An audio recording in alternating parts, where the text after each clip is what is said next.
Prologue. The rain began before the last pane of glass went in. It came hard over the hills, black and slanting, driven by a wind that smelled of wet pine, torn earth, and unfinished stone. By dusk, the whole construction site looked less like a sanctuary and more like a ruin that had somehow been built before it had been destroyed. Dr. Adrian Thorne stood beneath the skeletal ribs of the nave and watched water slide down the temporary plastic sheeting where stained glass would one day burn with colour. The sanctuary was not supposed to be open yet. It was still months from completion. Scaffolding climbed the walls. Bundles of cable hung from the ceiling like exposed nerves. The marble floor had been sealed in only 3 sections. The rest was raw slab, chalk lines, dust, and open channels where the acoustic conduits waited to be buried. Still, even unfinished, the building had power. People called it presence. Adrian hated that word. A building did not have presence. A building had proportion, pressure, airflow, reverberation, compression and release. A low passage that prepared the body for height. A hidden curve that softened grief before the mind noticed. A window placed high enough to make the eye lift before the soul knew why. People called it presence because they did not want to admit how easily space could alter them. "Dad?" Adrian turned. His daughter stood at the edge of the nave in a yellow raincoat too large for her small body. Elise Thorne was 7 years old and looked deeply betrayed by the weather. "I thought you were waiting in the trailer," he said. "I was." "That is a past tense answer. It got boring. It has heat. It also has Gary." Adrian glanced toward the construction trailer, where Gary Phelps, the site manager, sat hunched over a laptop with a sandwich in one hand. "Gary is a kind man." Elise considered this. "Gary chews like he's mad at bread." Adrian tried not to smile. She crossed the raw slab carefully, avoiding puddles, tools, and exposed channels with the instincts of a child who had grown up around unfinished buildings. Most children ran through space. Elise listened to it. She stopped beside him and looked up at the unfinished vaults. "It's taller than it looked in your drawings." "That's because drawings behave. Buildings don't." "Not always." She accepted this with strange seriousness, as if he had confirmed something she already knew. The sanctuary had been commissioned as a place for grief. Not a church, not a retreat center, not a memorial exactly. A sanctuary for people who had lost something too large for ordinary rooms. Adrian had taken the project because he believed grief required architecture. Not beige offices, not hospital rooms, not chapels heavy with old guilt. Grief needed height, shadow, echo, stone. A place where sorrow did not have to shrink itself to make others comfortable. "What's that?" Elise asked. She pointed to the circular pattern cut into the center of the unfinished floor. It was only chalk and brass pins for now, a complex flower of circles, squares, and radial lines. "The resonance field. It looks like a flower trapped in math." "That is not inaccurate." "What does it do?" "When the floor is finished, the pattern will sit beneath the stone. Most people will never see it. But it will guide how sound moves through the room. Like music. Like breath first, music second. That sounds like magic. It's acoustics. That's what adults call magic when they don't want to get in trouble." Thunder rolled over the ridge. The sound entered the sanctuary, not as a crash, but as a low vibration traveling through steel, timber, stone, and air. Adrian felt it in his chest before he heard it. Elise turned toward the eastern ambulatory. "What is it?" Adrian asked. She lifted one hand. "Listen." At first, Adrian heard only rain, wind, plastic snapping overhead, a loose cable tapping somewhere in the dark, the distant generator. Then he heard something else, a tone, low, sustained, almost beneath hearing. It moved through the building like the sanctuary was breathing through a sealed mouth. Stay here, he said. Dad. Stay here, Elise. He walked toward the eastern side of the nave. The tone deepened with every step. His rational mind built explanations quickly. Wind through conduit, generator vibration, pressure in the unfinished acoustic channels, storm stress moving through the structure. Nothing impossible, just unfinished systems behaving badly. He entered the first side chapel and stopped. The rear wall was too far away. It should have stood 21 feet from the threshold. He knew the measurement. He had drawn it, revised it, defended it, signed it. Now it stood perhaps 30 feet away, and in the center of it was a door. Adrian did not move. There was no door in this wall, no opening, no frame. Behind it was reinforced stone, insulation, drainage work, and hillside. Gold light leaked around the edges. Not bright, not theatrical. A thin warmth, like sunrise seen through closed eyes. Behind him, Elise whispered, "You heard it too." He turned sharply. She stood 10 feet away. "I told you to stay there." "I know. This is not a game." "I know that too." He crossed to her, took her by the shoulders and turned her away from the chapel. "We're leaving."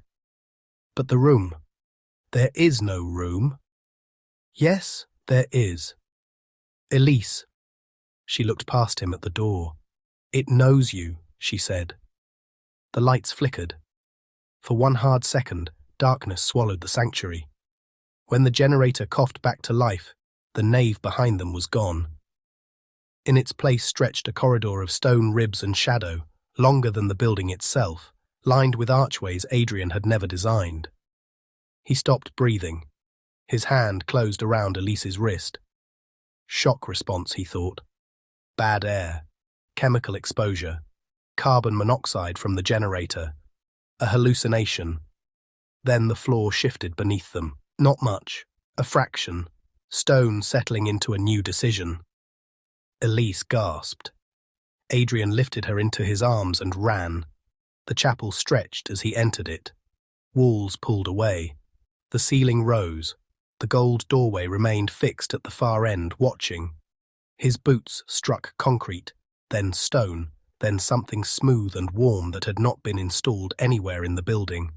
The air smelled of rain, frankincense, wet dust, and old paper. Dad, stop. No. You're going the wrong way. There is no right way. That's not true. He nearly slipped. He looked down and saw the resonance design beneath his feet, complete now, inlaid in gold beneath translucent stone. Impossible. No one had finished the floor. The pattern glowed as his foot crossed it. The entire chapel answered with sound, not music, not language. A layered pressure moving through the walls, deep enough to shake bone. Ahead, the gold doorway brightened. Inside it stood a girl in a yellow raincoat. Elise went still in his arms. That's me, she whispered. Adrian looked despite himself. Beyond the doorway stood another Elise, older than the girl he held. 12, maybe. 15. Pale, sorrowful, watching him as if she had been waiting for years. Adrian turned away from the door. The side exit should have been on the left. There was only stone. He followed the wall with one hand, searching for a seam, a handle, anything. His fingers found a narrow gap between two panels. He pulled. The stone resisted, then released with a sigh of pressure. Cold air rushed out. Real air. Outdoor air. Elise, go. She did not move. Elise, now. The older girl inside the light lifted one hand and placed it against the doorway like glass. Elise's eyes filled with tears. She says you have to remember the first room. I don't know what that means. She says you will. The passage behind the stone panel began to narrow. Elise, move. The gold light pulsed. A warm wind crossed the chapel. The floor beneath Elise became a shallow set of steps leading toward the doorway. The floor beneath Adrian stayed flat. The two surfaces occupied the same room and refused to agree about it. "Elise, look at me," she did. "Do not move toward the light." "I'm trying not to." "I know, just look at me." "Dad, I'm here." "You're scared." "Yes. You always say fear is information. This is bad information." She almost smiled. It broke him. Then the doorway inhaled. That was how it felt, as if the whole building drew one breath through the golden opening. Dust, rain mist, loose plastic, candle scent, thunder, memory, all pulled toward the light. Adrian lunged and caught Elise's hand. Her fingers were warm, real, small. "Don't let go," she screamed. "I won't." The sanctuary began to come apart. Steel shrieked. Stone cracked overhead. Scaffolding twisted somewhere beyond the chapel. The resonance lines under the floor flared beneath Adrian's knees. For one terrible instant, he saw through the building. He saw chambers folded behind walls, corridors beneath the foundation, a spiral stair descending into stars, a hospital room not yet built, a city with no shadow, a cathedral suspended above a black ocean, thousands of doors arranged in a circle so vast it bent beyond sight. At the center of it all, a single room waited. Plain, small, ancient. Elise's hand began to slip. "No," Adrian said. It came out less like a word than an animal sound. The older Elise in the doorway looked at him with tears on her face. She spoke. This time he heard her. "Dad, wake it gently." Then Elise was gone. No flash, no explosion, no divine music. 1 second her hand was in his. The next, he held only a torn strip of yellow raincoat. The doorway collapsed into a thin line of gold, then stone. The chapel became the chapel again, 21 feet deep, no door, no glowing floor, no impossible corridor, no Elise. Just unfinished concrete, dust, rainwater, tools, and Adrian Thorne on his knees with yellow fabric crushed in his fist. Then the real collapse began. A sound like mountains breaking moved through the sanctuary. The eastern wall fractured from floor to vault. Stone loosened. Steel screamed. Adrian tried to stand, but the floor buckled beneath him. Something struck his back. The world became impact, thunder, dust, and black. When he woke, rain touched his face. Voices shouted above him. Hands pulled stone away. Gary was crying somewhere nearby. Adrian opened his eyes to a grey morning sky framed by broken timber and torn plastic. "Elise," he said. No one answered. The search lasted 9 days. Dogs found nothing. Thermal scans found nothing. Ground radar found voids that disappeared when crews opened the slab. Engineers blamed washout, storm pressure, poor temporary support, hidden instability, human error. The official report took 11 months. It concluded that Elise Thorne had died in a catastrophic structural collapse caused by a chain of design failures and environmental stressors. No body was recovered. That detail became a footnote. For the first year, Adrian told the truth. The building changed. A door appeared. My daughter went through it. Every time he said it, people became more careful with him. By the 2nd year, he stopped saying it. By the 3rd, he let the world call Elise dead. By the 5th, he accepted work designing spaces no one would ever call sacred. Containment rooms, stabilization cells, quiet environments for unstable minds. Architecture not for grief, architecture for control. But some nights, when rain hit glass at the right angle and thunder moved through the walls with a low body hum, Adrian woke with his hand clenched around nothing. He would sit in the dark. He would smell wet stone. He would hear his daughter's voice behind a wall that was not there. And somewhere beneath memory, guilt, and the ruined architecture of his life, a house he had never finished would begin to dream again. Chapter 1. Dr. Adrian Thorne no longer designed sanctuaries. That was the first lie he told himself every morning, usually before coffee, usually while standing in the cold light of his bathroom mirror with a razor in one hand and 3 hours of sleep behind his eyes. He would look at the man staring back at him, note the grey at his temples, the old scar at the hinge of his jaw, the faint permanent tension around his mouth, and remind himself that sacred architecture had belonged to another life. A foolish life. A life that believed sorrow could be given height, that grief could breathe if you placed it beneath the right vault, that light could enter a room at a precise angle and change the shape of a human being inside it. He had believed that once with the clean arrogance of a younger man. Now he designed rooms people could not escape. The contracts never said that, of course. Contracts were polite. Contracts softened the edges of brutal things until no one had to bleed when they signed them. Adrian's rooms were listed as stabilization environments, adaptive recovery suites, low-stimulus intervention spaces, behavioral architecture modules, environmental de-escalation chambers, and once, in a Department of Defense file, someone had forgotten to redact properly, non-coercive spatial compliance units. He had stared at that one for almost a full minute. Non-coercive spatial compliance. There was the modern world in 4 words. A prison with a wellness budget. Hospitals preferred healing language. Defense firms preferred technical language. Government agencies preferred language no one could remember under oath. Adrian understood all of it. Naming was part of design. Call a thing a cell, and someone might ask who deserved to be locked inside it. Call it a stabilization suite, and the room could win awards. Adrian called them quiet rooms. Never in reports. Never in meetings. Never around clients with soft hands and hard funding. Only in the private, sour place in his mind where honesty still lived. The quiet room below him was working. That was the problem. He stood behind a pane of one-way observation glass 3 levels beneath the Rocky Mountain Behavioral Research Annex, a private facility built into the foothills west of Denver. Above ground, the annex looked almost gentle.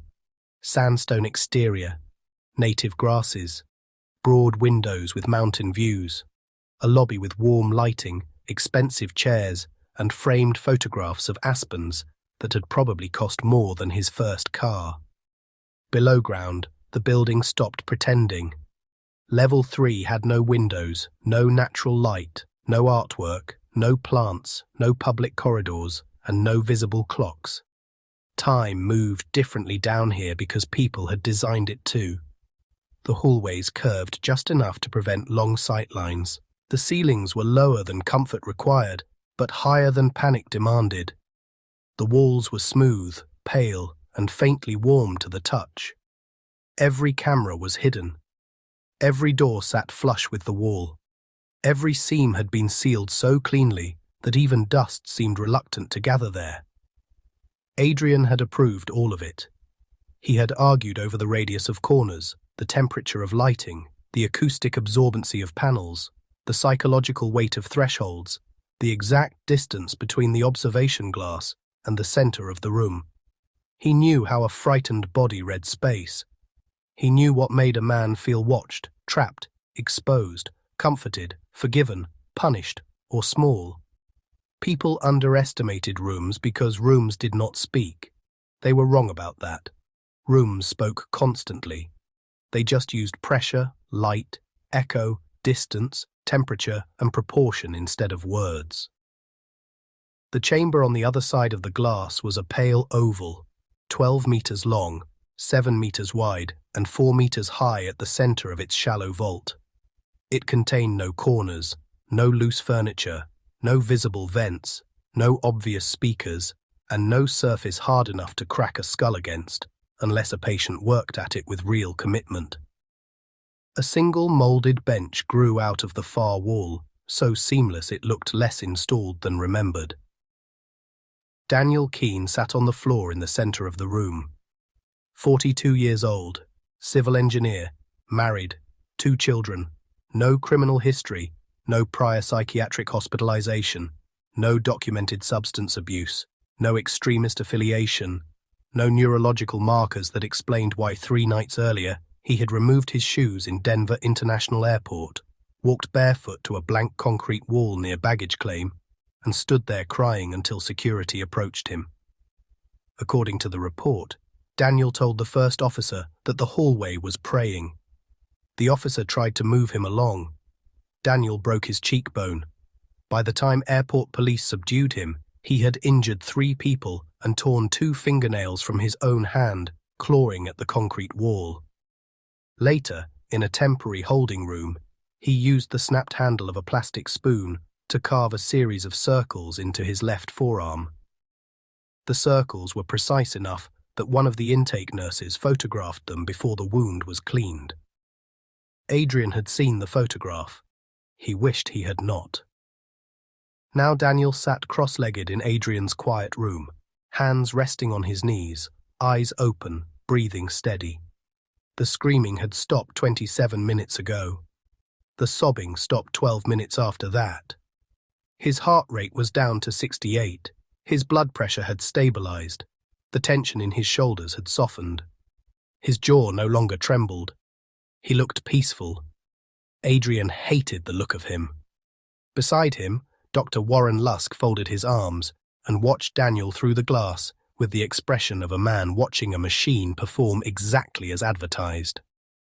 "There," Lusk said. "That's better." Adrian did not answer. He kept his eyes on the monitor to the left of the glass. The room's adaptive field was still adjusting in tiny increments. Light temperature down 3%, subsonic modulation steady at the base threshold, air pressure softened by a fraction, wall panels flexing microscopically in response to Daniel's breathing patterns. Most of the room's work happened beneath conscious perception. The body heard before the ear did, muscles loosened, breath deepened, alarm lowered. The room did not force surrender, it made surrender feel reasonable. That was the genius of it. That was the sin. "Run the second sequence," Lusk said. "No." Lusk turned his head. "No." "You heard me. He's stable. He's suppressed. Is there a practical difference?" Adrian looked at him then. Lusk was 38, maybe 39, with soft shoes, expensive hair, and the kind of polished compassion that worked well in donor meetings. His white coat was too clean for a man who spent his days near suffering. Adrian noticed things like that. He noticed shoes, posture, sleeves, where a person stood when a room made them uneasy. Lusk always stood with his back near the exit. He probably did not know that about himself. "Yes," Adrian said. "There is a practical difference. The second sequence may help complete the episode." "Complete," Adrian said, tasting the word. Lusk waited. That's a word people use when they want something messy to disappear. Daniel Keene tried to kill a security officer. He was terrified. He was delusional. Possibly. Possibly. Lusk gave a small laugh with no humor in it. He said a hallway was praying. I read the report. He said the wall had a mouth. I read that too. And you're suggesting what? That we validate the architecture? Adrian almost smiled. I try not to validate architecture. It gets arrogant. Lusk did not laugh. No one in places like this laughed unless it was scheduled during wellness programming. Adrian adjusted the cuff of his black jacket. He had never been able to wear a white coat. It felt dishonest on him. Doctors wore white because they wanted the world to know they had come to help. Architects wore black because they understood every beautiful thing cast a shadow. I want the modulation reduced by 10%, Adrian said. You're being cautious. I'm being specific. You built this system to calm acute environmental psychosis. I built it to interrupt violent escalation, and it did. It did more than that. Lusk exhaled, slow and patient. He had a way of making disagreement sound like therapy. Adrian. There it was. The first name. Professional warning wrapped in forced familiarity. Adrian kept his eyes on Daniel. He should still be afraid. Lusk stared at him. Why? Because fear belongs to him. The room has no right to take all of it. For a moment, neither man spoke. The observation suite hummed softly around them. Behind the glass, Daniel blinked once, then again, as if waking somewhere far below the visible surface of himself. His eyes moved slowly toward the north wall. Adrian noticed because he had designed that wall to attract no attention. It was blank by intention. No seam, no visible panel break, no change in texture, no light gradient, no unconscious focal point. A person in distress would look at the door, the bench, the floor, the glass, their hands, anything with meaning. Not that wall. Daniel stared at it anyway. Lusk followed his gaze. What is he looking at? Adrian did not answer. Daniel lifted his right hand from his knee and placed his palm flat against the floor. The movement was slow, careful, almost reverent, like someone touching the surface of a sleeping animal. A small unease moved through Adrian's body. He told himself it was annoyance. That had worked for years. Fear, grief, instinct, memory. Most things could be mislabeled if a man had enough practice. Daniel tilted his head. The room's sensors adjusted. A thin line of data moved across the monitor. No spike in aggression, no distress surge, no thermal anomaly, no pressure event. Still, Adrian felt something change before any machine noticed. A slight cooling in the observation suite. Not dramatic, not enough to trigger a system alert. Just enough to make the skin along his forearms tighten beneath his sleeves. Impossible, given the separate air system. He stepped closer to the glass. Daniel began to hum. It was barely audible at first, a low vibration at the edge of perception. Adrian felt it through the floor before he heard it through the room microphone. The tone moved up his legs and settled beneath his sternum, patient and intimate, like a memory putting its hand on the inside of his ribs. His body knew it before his mind did. 17 years vanished with indecent ease, rain on plastic sheeting, wet stone. His daughter in a yellow raincoat, a chapel that had become too deep, a line of gold around a door that did not exist. Adrian gripped the edge of the console. Lusk glanced at the monitor, irritated now rather than satisfied. That can't be his voice. Daniel's hum deepened. The room tried to correct him. The adaptive field warmed the light near the floor. The acoustic panels shifted phase. The subsonic modulation rose to meet the tone and smooth it back toward compliance. The system had been trained on panic, rage, dissociation, self-harm, catatonia, and religious mania. It had not been trained on a civil engineer humming like a cathedral foundation under storm pressure. Daniel kept humming. Adrian looked at the north wall. At first there was nothing. Then there was almost nothing. A line of shadow appeared on the blank surface, thin and vertical. It did not branch or wander. It did not feather at the edges. It drew itself downward with the calm precision of a blade. A crack would have obeyed weakness. This did not. This knew where it was going. Adrian reached for the emergency cutoff. Lusk caught his wrist. Wait. Adrian looked at him. Something in his face must have said enough because Lusk let go. Adrian slammed his palm onto the cutoff switch. The room died. Not physically, not visibly, but every hidden pressure fell away at once. The acoustic field shut off. The light reset. The air returned to baseline. The concealed locks released with a sound too soft to reassure anyone. Daniel Keene screamed. It was not the scream of a violent man. It was grief.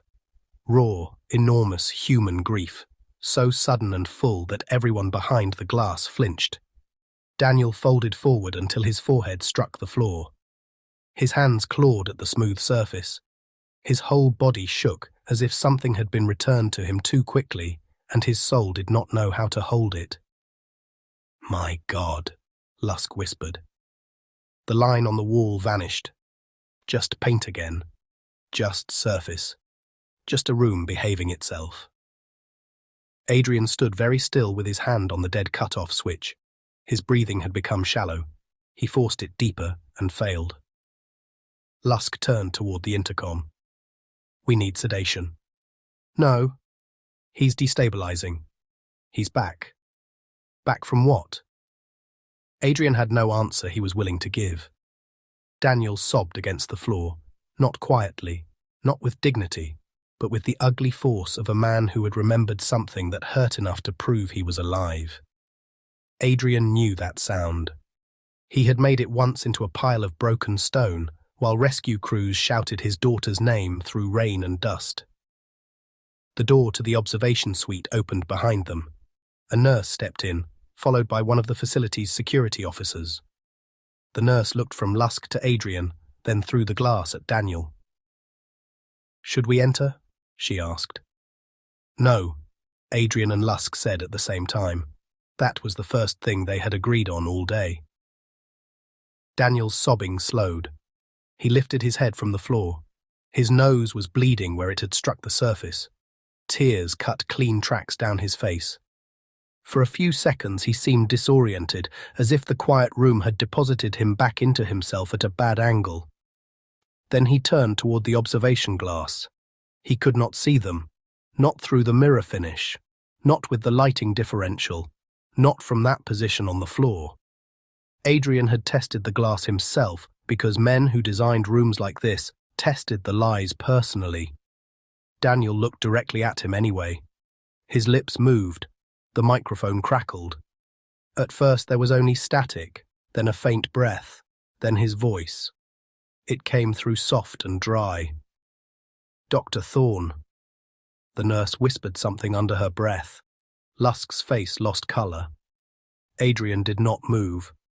He had signed in under a consultant number, not his full name. Daniel Keane had been brought in under emergency transfer protocols. There was no reason for him to know who had designed the room, and no possible way for him to see the man standing behind the glass. Daniel, Lusk said into the intercom too loudly. You're safe. Stay where you are. Daniel ignored him. His eyes remained fixed on Adrian. The house is awake, he whispered. A cold pressure opened behind Adrian's ribs. For one ridiculous second, he smelled rain. Lusk leaned toward the microphone. What house, Daniel? Daniel's expression changed. He looked confused by the question, maybe even saddened by it. His palm pressed against the floor again. But this time the gesture lacked reverence. It looked like he was trying to hold something down. The house under the house, Daniel said. Adrian closed his eyes for half a breath. When he opened them, Daniel was still looking at him. Your daughter says you built the wrong rooms. No one spoke. The sentence hung in the observation suite with the weight of a structural failure, invisible at first, then everywhere. Adrian's hand slipped from the cut-off switch. The old scar at his jaw pulsed once. He could feel Lusk looking at him. The nurse too. The security officer shifted near the door, one hand hovering close to the weapon at his belt. Adrian did not look at any of them. He looked at Daniel Keane. The man's face had gone slack again, but not with the artificial peace of the room. This was exhaustion. Human exhaustion. His eyes rolled back, and he collapsed sideways onto the floor. The nurse moved first. We're going in. Lusk nodded too quickly. Sedate if necessary. Adrian said nothing as the team entered. The door opened with its soft hydraulic sigh, and the outside world violated the room.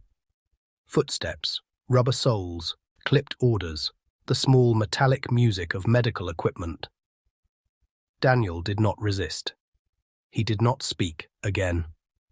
He lay on the floor with one hand curled near his chest, blood from his nose darkening the pale surface beneath him. Lusk left the observation suite without a word. The nurse followed the gurney out.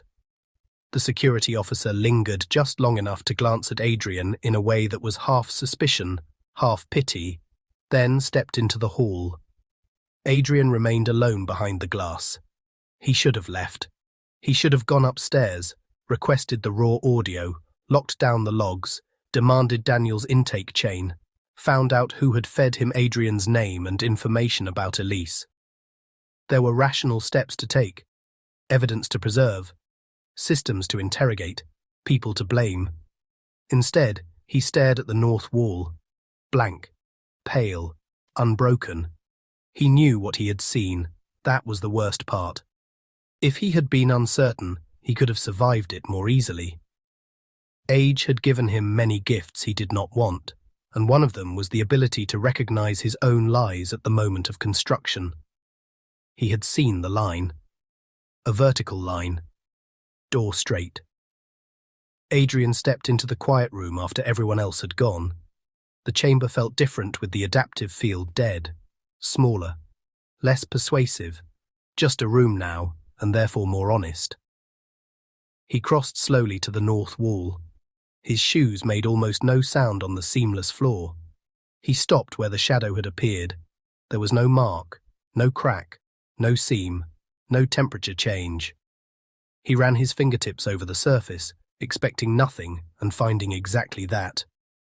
Matte wall, composite skin, pressure-backed panel, perfect installation. His installation. He hated how badly he wanted it to open.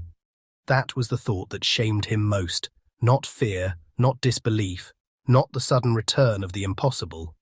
Want.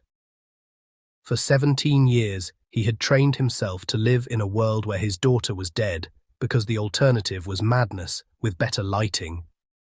He had given her a grave without a body. He had let reports and lawyers and grief counselors bury the truth under professional concern. He had learned to nod when people said accident. He had learned not to correct them when they said loss. But some part of him had never stopped waiting for a wall to become a door. He took his hand away. "Not again," he said. The room gave no answer. That was good. That was normal. He turned to leave, then stopped.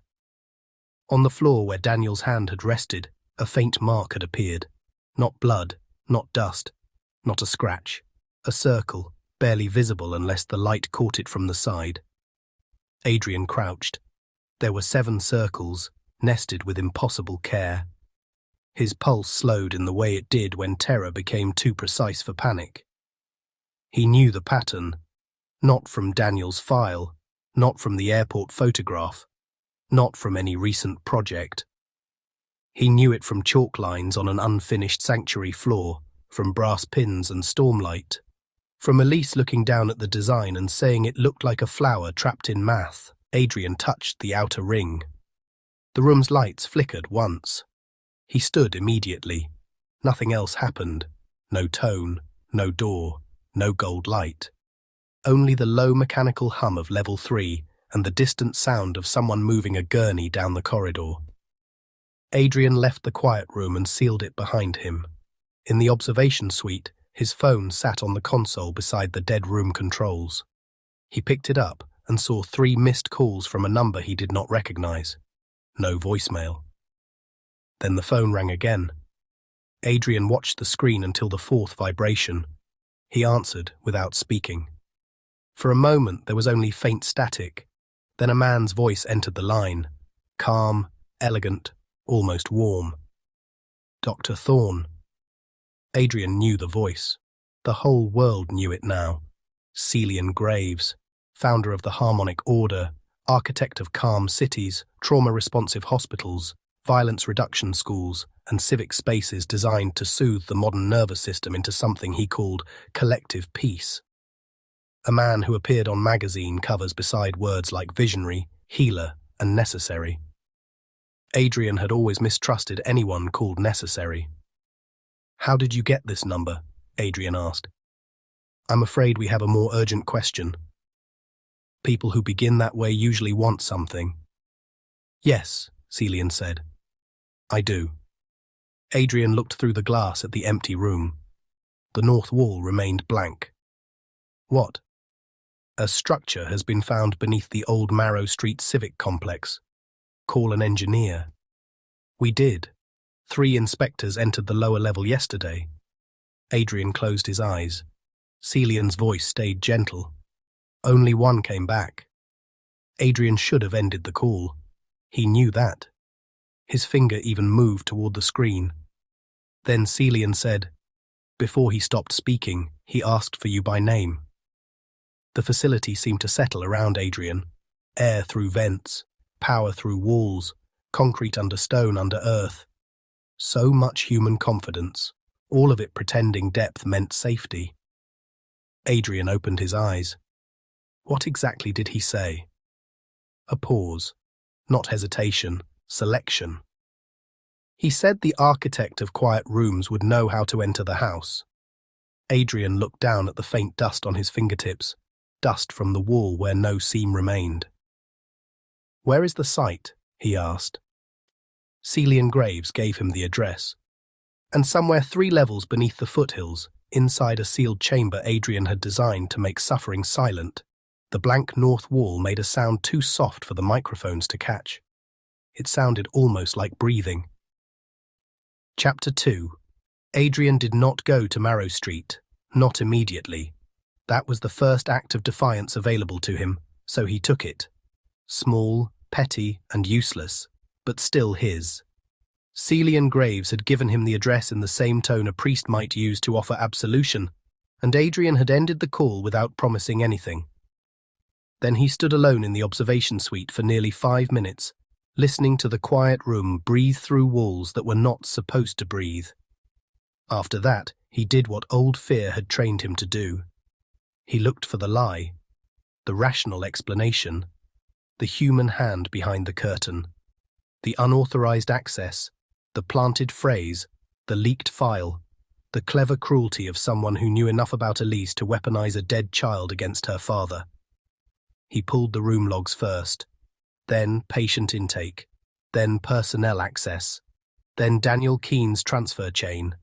Names, timestamps, badge swipes, sedation records, audio files, biometric data. He downloaded nothing. The annex tracked downloads. He knew because he had designed the tracking protocols for the rooms, and the tracking protocols had quietly spread into the building around them. That happened with ugly systems. They never stayed contained. He reviewed the footage in a locked diagnostic office 2 floors above level 3, while night pressed itself against the narrow window. The office belonged to no one. It had a modular desk, 1 dead plant, and a wall screen too large for the space. The dead plant seemed accusatory. Adrian respected that. On the screen, Daniel Keene sat in the pale oval chamber. Adrian watched the footage once with audio, then again without audio, then a 3rd time with sensor overlays. The line appeared on the wall exactly when he remembered it. Thin, vertical, perfect. The camera captured it poorly because the room's surface finish was designed to defeat contrast, but it was there. For 4.6 seconds, the blank north wall showed a seam where no seam existed. During those same 4.6 seconds, the room's internal pressure dropped by 2%, temperature fell by 3 degrees, and the subsonic monitors registered a frequency that did not belong to Daniel Keene, the adaptive field, or any mechanical system in the annex. Adrian froze the image. A straight, dark line bisected the blank wall. He leaned closer, as if proximity could turn dread into data. "Come on," he said quietly. "Be something stupid." The wall declined. He opened the architectural file for Quiet Room L37 and overlaid the structural diagram. No hidden access panel, no service chase, no thermal conduit, no expansion joint.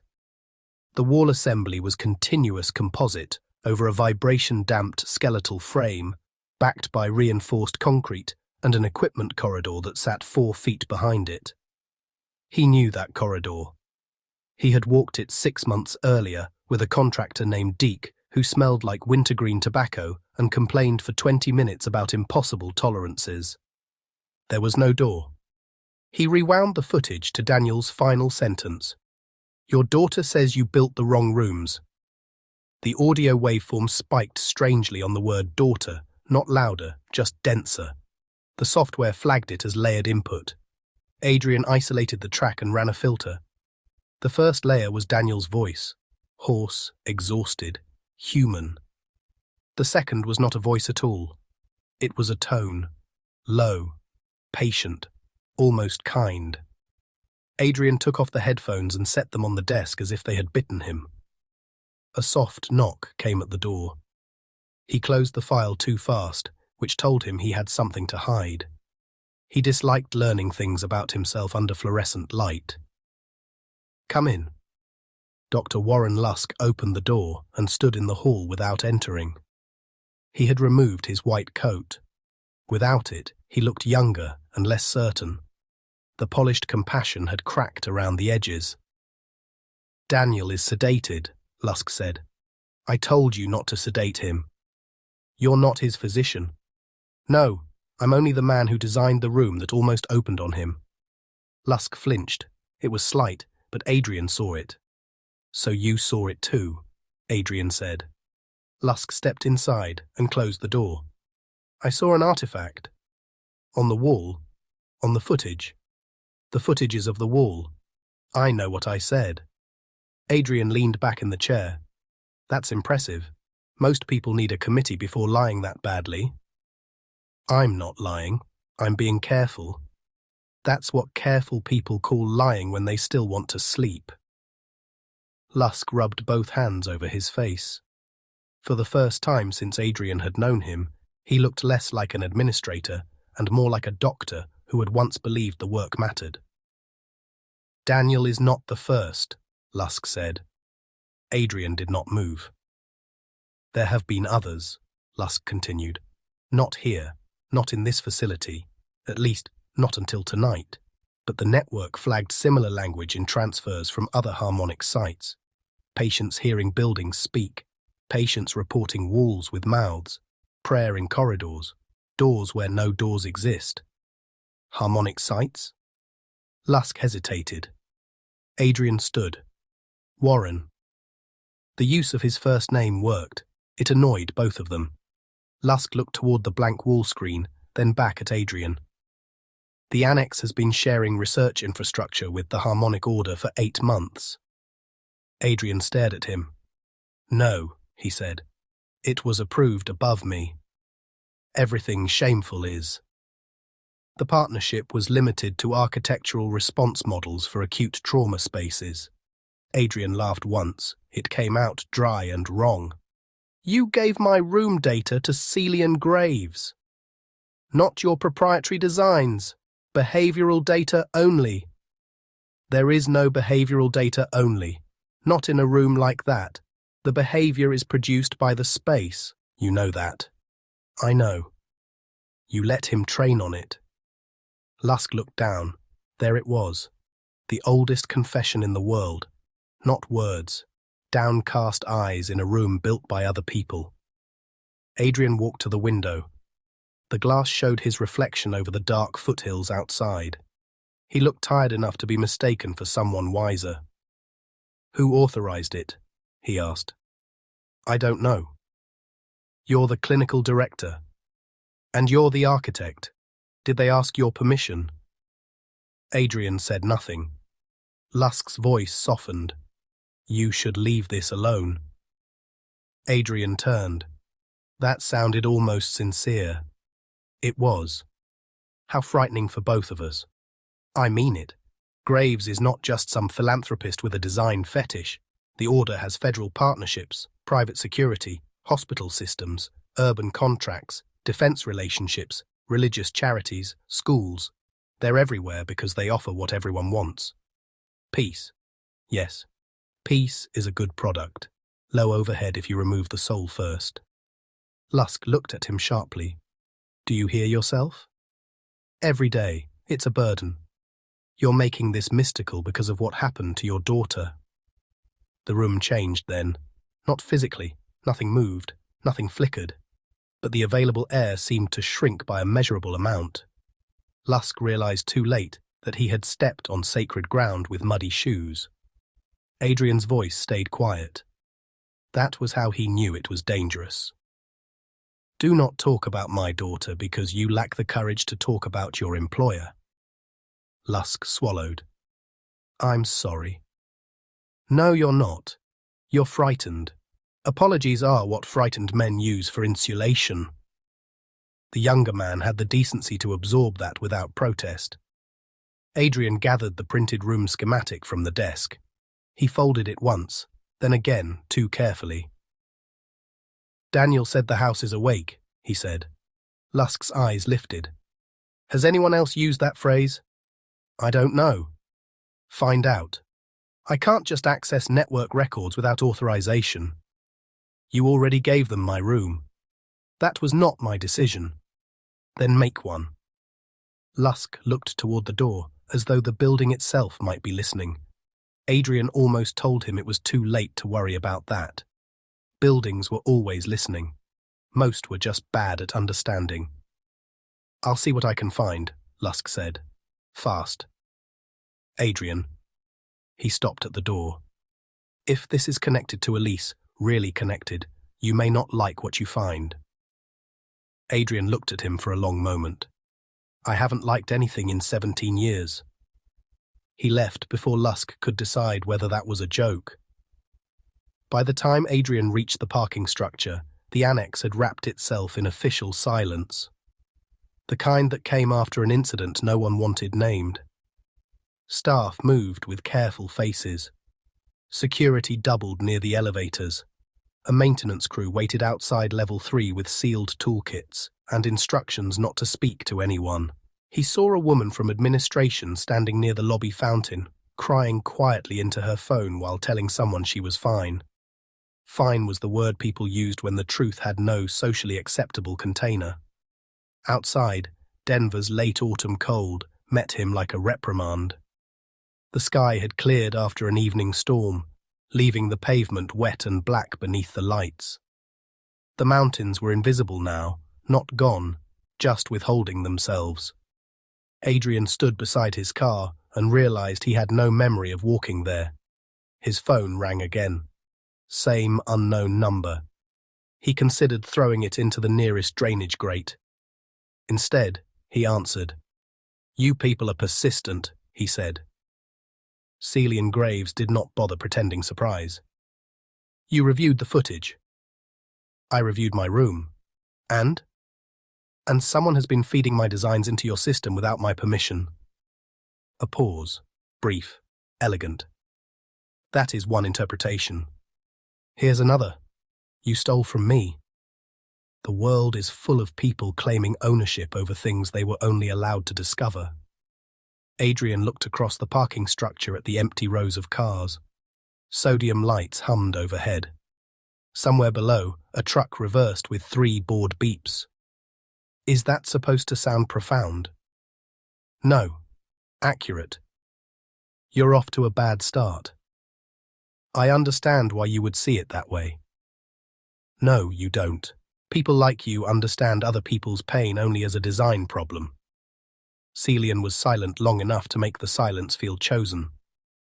Dr. Thorne, he said at last, a structure has appeared beneath Marrow Street that should not exist by any geological, municipal, architectural, or historical record available to us. It has already altered its measurable interior 3 times. It contains inscriptions no one can translate, acoustic properties our instruments cannot classify, and at least one element that appears to match your pre-collapse sanctuary work. Adrian's grip tightened around the phone. Then send photographs. We have. My email is empty. Not email. A black sedan entered the parking level and moved toward him without rushing. It was the kind of car that had never once been bought by someone fun. It stopped 2 spaces away. The driver remained inside. A rear window lowered. On the seat lay a flat courier envelope. Adrian looked at it, then at the security cameras mounted above the concrete column. Subtle, he said. I did not think subtlety would move you. It won't. But Elise might. The world narrowed to that sentence. Adrian did not speak. Celian's voice remained calm, and because it remained calm, Adrian hated him with unusual clarity. There is writing inside the structure, Celian said. It appears to be addressed to you. Adrian looked at the envelope. His body wanted to move toward it. His pride wanted him to stand still until the car burst into flames out of embarrassment. Pride lost. It usually did when Elise entered the room, even as a ghost. He crossed to the sedan and took the envelope. The driver did not look at him. The window rose. The car pulled away. Adrian tucked the phone between shoulder and ear and opened the envelope under the yellow parking lights. Inside were 6 photographs and 1 photocopied sketch. He looked at the sketch first by accident. His knees nearly forgot their purpose. It was his. Not a published drawing. Not a foundation rendering. Not a plan filed with engineers or insurers. This was older. Private. Creased, water-damaged at one corner, annotated in his own handwriting from a version of himself arrogant enough to believe buildings could save people. It showed the sanctuary before compromise, before donors, before budget meetings and structural revisions, before a committee removed the lower chamber because it sounded too theological for a secular grief foundation and too psychological for a religious one. At the bottom, in his own hand, were 4 words he had not remembered writing. Room before all rooms. Adrian's thumb pressed into the page. How did you get this? It was found inside the Marrow Street structure. No. Yes. No one had this. Someone did. This was in my archive. Then, perhaps your archive was not as private as you believed. Adrian looked at the photographs. The first showed the abandoned Marrow Street civic complex, half collapsed and gutted by flood damage. Brutalist concrete, broken windows, water stains, vines climbing the facade. The east wing had fallen inward around a jagged sinkhole. The second photograph looked down into the opening. At the bottom stood an arch of black stone.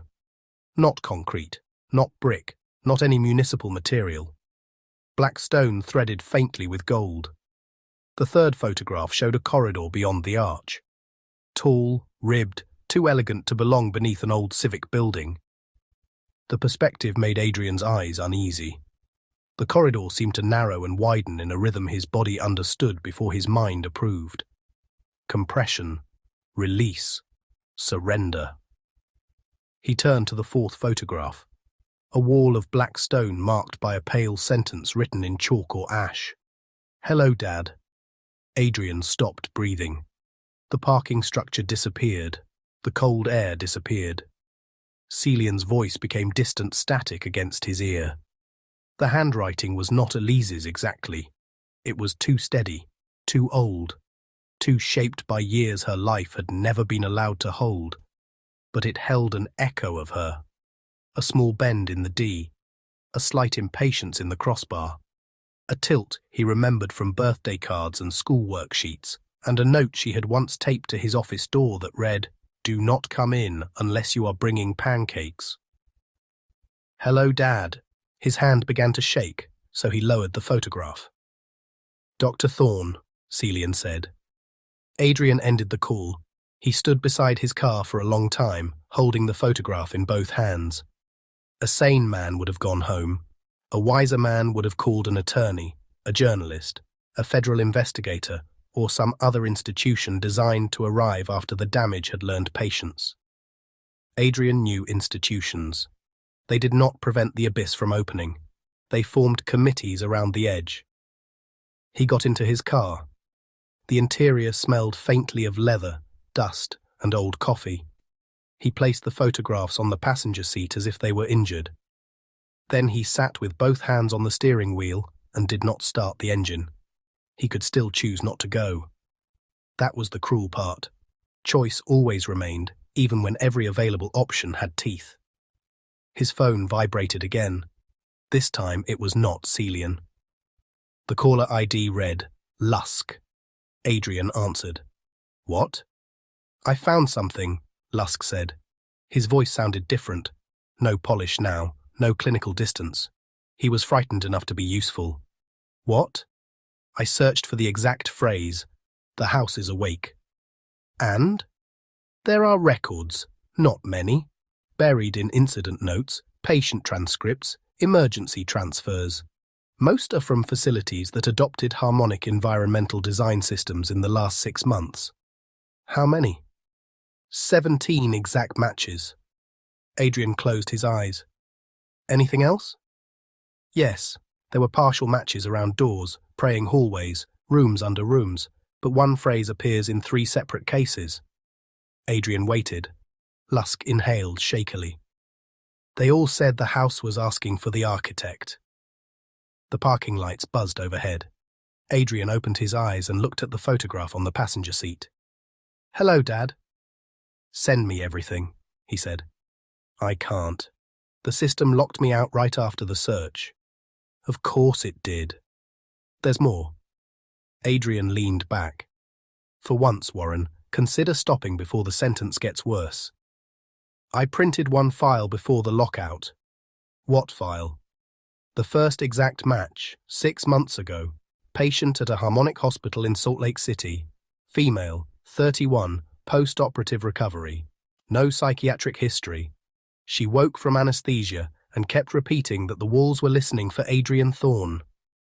Adrian felt a slow pressure behind his eyes. Did she know me? I don't know. What happened to her? A pause. Her chart says she was discharged after full emotional stabilization.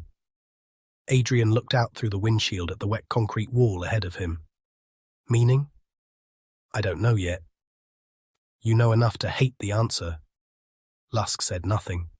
Adrian started the engine. Get out of the building, he said. What? Now, not after notes, not after one more search. Take the stairs. Leave your phone in your office if it's connected to their network. Drive somewhere public. Pay cash if you need to. Do you understand? This sounds paranoid. It is. Do it anyway. Adrian, what is happening? He looked down at the photograph one more time. The pale letters seemed almost luminous beneath the parking lights. Hello, Dad. Casual, impossible, cruel. I don't know, he said. But it's been happening longer than tonight. He ended the call, backed out of the space, and drove down through the parking structure. At the exit gate, the arm rose before he reached it. He had not scanned his badge. Adrian slowed. The guard booth was empty. Beyond the gate, the road curved down toward the city, wet pavement shining under streetlights. For a moment, he thought about turning right and going home. His house waited in a quiet neighborhood with locked doors, clean floors, too many books, and one room he had not entered in almost a year. Elise's room. He had changed houses twice since the collapse, but somehow the room came with him. Not physically. Worse. Architecturally. A sealed chamber in every place he tried to live. He turned left toward Marrow Street. The city changed as he drove east. The clean foothill campuses gave way to older commercial roads, then warehouses, repair shops, vacant lots, strip malls with failing neon, and the grey bones of redevelopment projects that had promised renewal before funding evaporated. Denver had always been a city of layers. Gold rush greed under tech money, railroad scars under art districts, burial grounds under parking lots, flood channels under bike paths. Every city was a palimpsest if you knew how to read the walls. Adrian knew. He wished he did not. Rain began again as he crossed into the Marrow Street district. Light at first, then harder. The wipers dragged water across the windshield in nervous arcs. He passed a row of boarded storefronts, an empty library branch, a church converted into luxury offices, and a psychiatric urgent care centre with a harmonic order banner hanging beside the entrance. Restoring peace through design. Adrian almost laughed. At the corner of Marrow and 9th, police barricades blocked the street. Beyond them, floodlights burned white against the rain. The old civic complex rose in the distance like a drowned monument. Brutalist concrete, shattered glass, vines clinging to the facade. The east wing sagged around a wide black wound in the ground. Mist rose from it despite the rain. Adrian parked 2 blocks away and sat with the engine running. The photograph lay on the passenger seat. "Hello, Dad." He picked it up and turned it over, though he already knew there was nothing on the back. There was something on the back. A line of text he had not noticed before, faint, almost pressed into the paper rather than written on it. Not printed, not ink, indented, as if someone had written the words on a sheet above it and left only pressure behind. Adrian angled it toward the dashboard light. The message emerged slowly.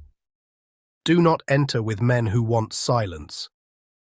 He stared at it until the letters blurred. A knock struck the driver's window. Adrian flinched hard enough to hate himself. A woman stood outside in a dark raincoat, hood up, one hand raised to show she held no weapon. Mid-40s maybe. Dark hair, sharp face, composed in the way people became composed when panic would be inconvenient. He lowered the window 2 inches. "Dr. Thorne?" she asked. "Depends who's asking." "Miriam Cross, strategic liaison for the site." That sounds like 3 job titles hiding one bad conscience. "It is 4, actually." He studied her through the rain. "Did Celian send you?" "Yes." "Then no." He raised the window. She placed one hand against the glass before it closed. Not forcefully. Just enough to stop him without looking dramatic. "I know about your daughter." The sentence struck the cabin like a thrown stone. Adrian lowered the window again. "That is the least original threat I've heard tonight." "It is not a threat. It's never a threat when people like you say it. It's leverage with better shoes." Miriam's face did not change. That annoyed him. "2 people are missing inside that structure," she said. "One came back unable to draw anything except doors. Your name is in the recovered record. Your private drawings are inside. If there is even a small chance the message is real, you are going to walk through that barricade tonight with or without me." Adrian looked past her to the floodlit civic building. She was right. That annoyed him more. "Why are you outside the perimeter?" he asked. "Because there are men inside it who want silence." Adrian went still. Miriam saw that he understood. Rain ticked against the roof. He lifted the photograph. "You wrote this?" "No." "Who did?" "We were hoping you could tell us." Adrian laughed under his breath. Not because it was funny, because the alternative was making some other sound and never recovering. Miriam stepped back from the car. "Leave your phone." "Why?" "You already know why." He did. That was becoming a theme. Adrian turned off the engine, removed the key, and looked once more at the old civic complex. The building sat under the floodlights with its broken windows and water-stained concrete, ugly in the ordinary ways of human neglect. Beneath it, something older waited. Something that knew his drawings. Something that knew his daughter. Something that had reached through one of his quiet rooms and spoken with a grieving man's mouth. He opened the glove compartment and placed his phone inside. Then he picked up the photograph, stepped out into the rain, and followed Miriam Cross toward the barricades. Chapter 3. The rain made the floodlights look violent. They burned above the Marrow Street Civic Complex in hard white cones, flattening the broken concrete, the sagging barricades, the puddles, the faces of men and women trying very hard to appear necessary. The whole block had been sealed off with temporary fencing, police cruisers, municipal trucks, private security vehicles, and 2 black mobile command units that did not carry any city markings. Generators growled beneath the storm. Cables snaked across the pavement under rubber guards. Drones hovered over the east wing with small red lights blinking through the rain. Adrian had worked around enough disasters to know when a site was being managed and when it was being hidden. This one was being hidden badly. Miriam Cross walked beside him without rushing. Her hood was pulled low, but the rain had already darkened the shoulders of her coat. She carried no umbrella. Adrian respected that more than he wanted to. Umbrellas had no place at a collapse site. They belonged to people who expected the world to make accommodations for them. At the first barricade, a uniformed police officer stepped forward, one hand raised. "Sight is closed." Miriam lifted a badge from inside her coat. The officer looked at it. His face tightened. "Yes, ma'am." No name, no question, no radio call. He moved the barricade. Adrian glanced at her. "That badge say strategic liaison, or does it just say don't ask?" "It says both, depending on lighting." He almost smiled. Almost. They passed through. The civic complex loomed ahead, uglier up close. It had been built in the 70s, back when city planners believed concrete could become moral if poured heavily enough. The central building was a broad, low mass with narrow vertical windows and a wide staircase leading to doors that had not opened to the public in years. The east wing had taken most of the damage. Its roofline sagged toward the sinkhole, and one entire corner seemed to have folded inward, as though the building had grown tired of holding its shape. Floodwater had gutted the district 6 years earlier. Adrian remembered the news coverage. Rescue boats in streets, mud in courtrooms, a children's library filled to the windows. Politicians using words like resilience while standing far from anything that smelled. Marrow Street never really recovered. Cities were like bodies that way. Some wounds closed, others learned to live under clothing. A private security contractor approached them near the second gate, tall, square-jawed, rain running off the brim of his cap. His jacket bore no company logo. Men like that were always employed by something with an acronym, a shell company, or a moral injury budget. "Ms. Cross," he said. "We were told Dr. Thorne would enter through command." Plans changed.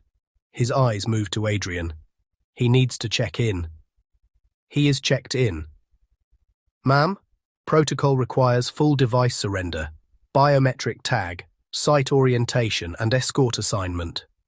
Miriam's voice stayed mild. "He surrendered his phone. He will not wear a biometric tag. His site orientation is me. His escort assignment is also me. Anything else?" The contractor held his ground. "No one enters lower access without Graves' authorization." Adrian looked toward the ruined east wing. "Is Graves down there?" "No, sir." "Then he's showing rare judgment." The contractor stared at him. Miriam said, "Dr. Thorne is tired." "I'm not tired," Adrian said. "I'm hostile. There's a difference." The contractor did not move aside. Miriam stepped closer to him and lowered her voice. Adrian did not catch the words, but he caught the effect. The man's expression shifted from procedural resistance to reluctant self-preservation. He touched his earpiece, listened to a response, then stepped back. "Command is expecting you," he said. "I'm sure they'll be disappointed," Adrian replied. They continued toward the command units. Miriam did not comment. After a few steps, Adrian said, "You enjoy doing that?" "Doing what?" "Making armed men reconsider their confidence." "Enjoyment would imply I have hobbies." "That's bleak." "Yes." The exchange helped. Not much, but enough to remind Adrian that fear was not the only available oxygen. They reached the nearest command unit, a black trailer with a satellite array on top and mud already caked around the steps. Inside, the air smelled of wet nylon, burnt coffee, electronics, and too many people concealing panic through task management. Screens lined the walls. Site maps, thermal views, drone feeds, structural scans, live comm channels. A long table had been converted into an altar of laptops and bad decisions. A heavy-set man in an orange municipal jacket looked up as they entered. His eyes were red, his hair flattened by a hard hat he was not currently wearing. He had a paper coffee cup in one hand, and the defeated posture of a man responsible for explaining the inexplicable to officials who wanted verbs. "Miriam," he said, "you brought him." "I said I would." The man looked at Adrian. "Paul Sutter, City Structural Response." "Adrian Thorne." "I know. That tone usually means either admiration or accusation." Tonight? Fatigue. Honest, I like that. No, you won't. Sutter set down the coffee and wiped one hand on his jacket before offering it. Adrian shook it. The man had a strong grip, damp palms, and no appetite for ceremony. Good. Ceremony around a thing like this was just fear wearing polish. Sutter pointed toward a screen showing the sinkhole from above. East Wing opened at 6:12 yesterday morning. Initial call came in as a partial foundation collapse after a maintenance crew heard movement under the old records hall. First responders found a void beneath the lower level. We assumed flood erosion. Happens in this district. How large? Depends when you ask. Adrian turned from the screen to Sutter. Sutter's mouth twitched without humour. Yeah, that's where the night becomes stupid. Define depends. Sutter picked up a tablet and tapped through several images. First measurement from LIDAR gave us a subfloor cavity roughly 20 meters across, maybe 9 meters deep. Second pass showed a corridor extending east under the old service yard. Third pass showed no corridor, but an arched chamber below the records hall. Fourth pass gave us a vertical shaft under the central atrium, which is impossible because the atrium sits 36 meters west of the void. Equipment error? That's what I said for the first 6 hours. Then we sent in Marky's team. The name sat in the trailer for a moment. Owen Markey, Miriam said. The inspector who came back. Adrian looked at the screen. And the other two? Still missing, Sutter said. You say missing instead of dead. I'm trying to be accurate. That earned him another point. Adrian moved closer to the main display. The overhead view showed the collapsed wing, floodlights, scaffolding, and the dark mouth of the sinkhole. Mist rose from the opening in slow folds. Rain should have beaten it down. It did not. What's the current access condition? He asked. Sutter zoomed in. Temporary stairs installed to the exposed lower edge. We have shoring around the upper rim. Lower approach is stable enough for limited entry, but only if the structure doesn't change again. You keep saying structure. Yes, not cavity, not tunnel, not foundation void. Sutter rubbed his eyes. You'll understand when you see it. I prefer understanding before I enter things that eat inspectors. It didn't eat them. Adrian looked at him. Sutter looked away first. Miriam slid a folder across the table. These are the photographs you already saw. These are newer. Adrian opened it. The first new image showed the black stone arch at the bottom of the sinkhole. Close range this time. Rainwater streamed off broken concrete around it, but the stone itself was dry. That disturbed him more than it should have. Dryness was not supposed to look arrogant. The arch was tall, narrow, and utterly intact. It bore no decoration at first glance, but fine gold lines moved beneath the surface like veins under dark skin. Not carved, embedded. The second photograph showed a corridor beyond the arch. The stone ribs overhead curved in a sequence Adrian did not like. He understood the language of ribs. Gothic, Romanesque, industrial, skeletal, decorative, structural. These were none of those. They appeared to carry weight, but not the kind measured in tons. The third photograph stopped him. A wall, black stone, a pale sentence. Hello, Dad. He had already seen it. It still hit him differently in the command trailer, surrounded by strangers, fluorescent light, thermal maps, wet boots, and Sutter's terrible coffee. Private grief looked obscene under operational lighting. Adrian closed the folder. Who found the writing? One of the rescue techs, Sutter said. About 4 hours after Markey came out. Was it there before? No. You're sure?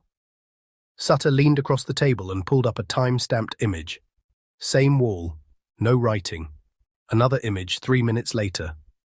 The sentence had appeared. No one stood near the wall. No hand, no tool, no chalk line forming letter by letter. One image empty, one image not. Adrian studied the timestamps because numbers were a place to put his hands when the room tilted. Camera glitch? Sutter gave him a dead look. Please don't. Fair. A woman at the far workstation turned. Paul. Sutter straightened. What? Lower cam 4 is gone again. Signal? No. Gone. Adrian glanced toward the monitor. A four-way display showed live feeds from the lower approach. 3 cameras captured wet concrete, metal stairs, and the black opening beneath the east wing. The 4th feed showed static. Sutter moved to the workstation. Playback. The operator scrubbed the recording. The image showed the lower access corridor, floodlit and empty. A temporary camera sat mounted on a yellow tripod facing the arch. Rain drifted through the sinkhole in pale streaks. For several seconds, nothing changed. Then the camera moved. Not the image, the camera itself. The angle shifted downward as if someone had placed a hand gently on top and tilted it toward the ground. No person appeared. The feed filled with wet stone. Then black. The operator swallowed. That's new. Adrian said, No, it isn't. Everyone looked at him. He regretted speaking. Sutter asked, You've seen that before? Adrian kept his eyes on the static. I've seen buildings dislike being watched. No one laughed. Good. It had not been funny. Miriam closed the folder and slipped it under her arm. We need to speak with Marky. Sutter's expression changed. He's not stable. Neither is the site. He's medicated. Is he conscious? Sometimes. Adrian looked at Sutter. Take me to him. Sutter hesitated. Adrian had expected resistance, but not the kind that crossed the man's face then. It was not bureaucracy. It was pity. Adrian disliked pity even more than obstruction. Obstruction at least had usable edges. What? Adrian asked. Sutter looked at Miriam, then back at him. Before we do, you should know something. The command trailer seemed to shrink. Adrian waited. Sutter took a breath. When Marky came out, he was hypothermic, dehydrated, and covered in drawings. Doors, mostly, some geometric patterns, a few words.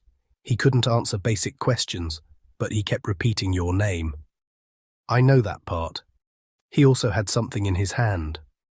Adrian felt the old interior pressure return. Not quite fear. Worse. Recognition arriving before evidence. Sutter opened a drawer beneath the workstation and removed a sealed evidence bag. He placed it on the table between them. Inside was a strip of yellow fabric. For a while, Adrian did not reach for it. The trailer continued around him in blurred motion. Operators murmured into headsets. Rain hit the roof. A printer coughed. Someone asked for confirmation on lower access movement. Sutter stood with one hand on the table. Miriam watched Adrian without expression, which was kinder than sympathy. The fabric was faded, frayed at one edge, and stained with something dark that might have been mud. Adrian knew it anyway. He had held its twin in a ruined sanctuary 17 years earlier. His voice came out very quietly. Where exactly did he get this? We don't know. Was it in the structure? We think so. You think so?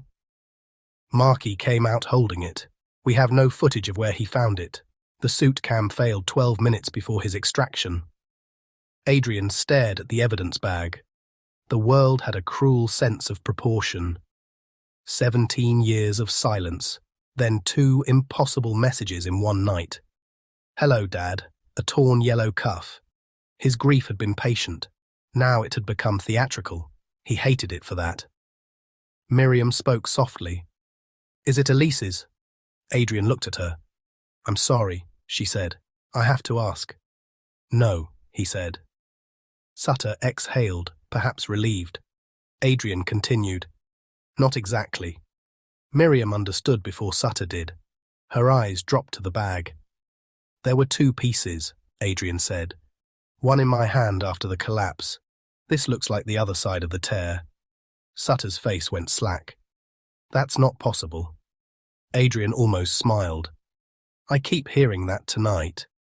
The command trailer door opened behind them, letting in cold rain and a burst of generator noise. The security contractor from the gate stepped inside with a man in a dark suit who did not belong at a collapse site. The suit was tailored. The shoes were expensive and already ruined by mud. His hair was silver at the temples, his face handsome in a bloodless way. He looked like a man who entered disasters after someone else had made them photogenic. "Ms. Cross," he said, "Mr. Graves wants Dr. Thorne cleared for lower access immediately." Miriam's posture shifted by half an inch. It was small enough that most people would miss it. Adrian did not. She disliked this man. "Dr. Thorne just arrived," she said. "Mr. Graves is aware. He needs context. Mr. Graves believes context is below." Adrian looked at him. "And you are?" The man turned, polite enough to be insulting. "Eamon Rusk, Harmonic Order Operational Council."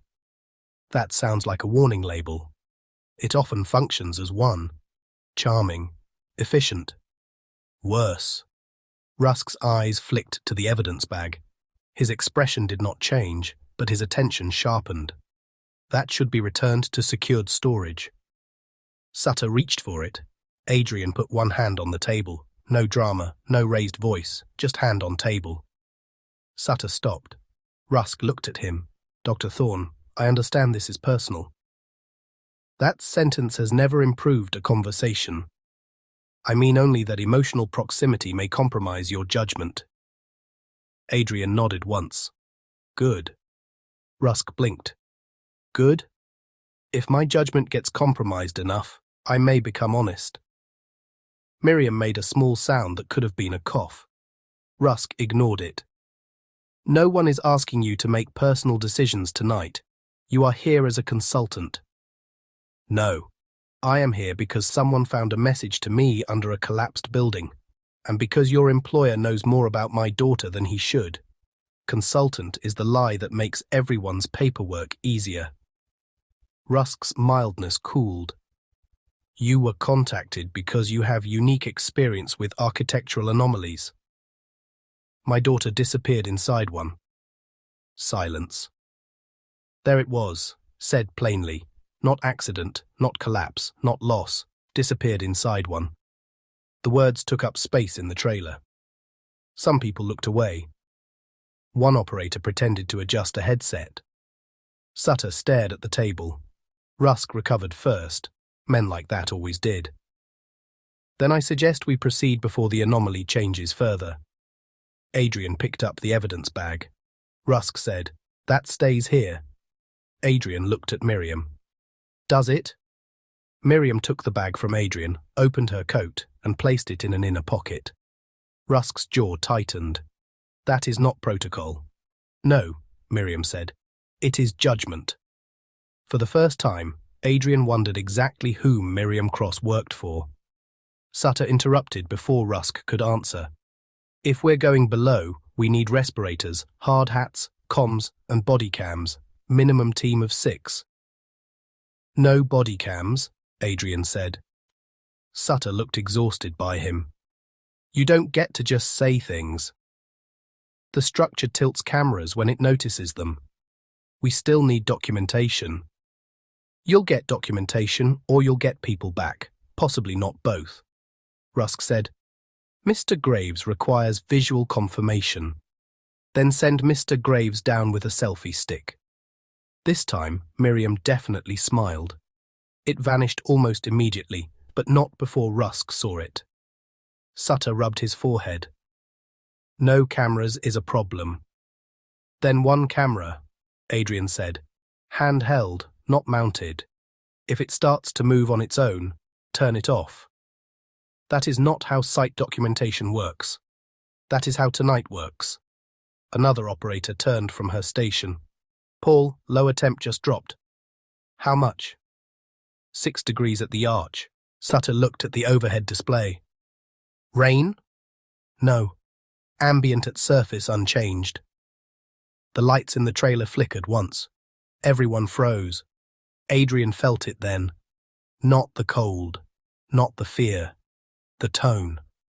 It entered through the floor of the command trailer, so low it could have been mistaken for generator vibration. But generators repeated. Machines had loops. This had intention. A slow note moved beneath Marrow Street. Adrian closed his eyes despite himself. Wet stone. Gold light. Elise's small hand slipping in his. When he opened them, Miriam was watching him. "You hear it," she said. "So do you." "No," she said. "I feel it." Sutter's radio crackled. A voice came through under static. "Command, this is lower post. We have movement at the arch." Sutter grabbed the radio. "Define movement." A pause. "Door." The word landed with soft violence. Sutter's face drained. "Repeat." Static. Then the voice returned, smaller. "There's a door inside the arch. It wasn't there before." Adrian picked up the hard hat from the edge of the table. Rusk stepped toward him. "Dr. Thorne, before you enter, Mr. Graves wants a direct conversation." "Tell Mr. Graves to pray in a hallway." Rusk frowned. "What?" Adrian moved toward the trailer door. Miriam followed. Sutter swore under his breath, grabbed his gear, and came after them. Outside, the rain had intensified. It struck Adrian's face cold and sharp as they crossed toward the sinkhole. The floodlights hummed overhead. People moved away from them, or maybe away from whatever waited below. The old civic complex rose above the perimeter in broken layers, concrete and glass and rot, but Adrian's attention had already dropped beneath it. The tone continued. Low, patient, awake. At the edge of the sinkhole, temporary metal stairs descended into mist. The lower floodlights flickered, turning the black stone arch below into something that seemed to appear and disappear between breaths. For a moment, Adrian saw only ruins and rain and work lights. Then the mist shifted.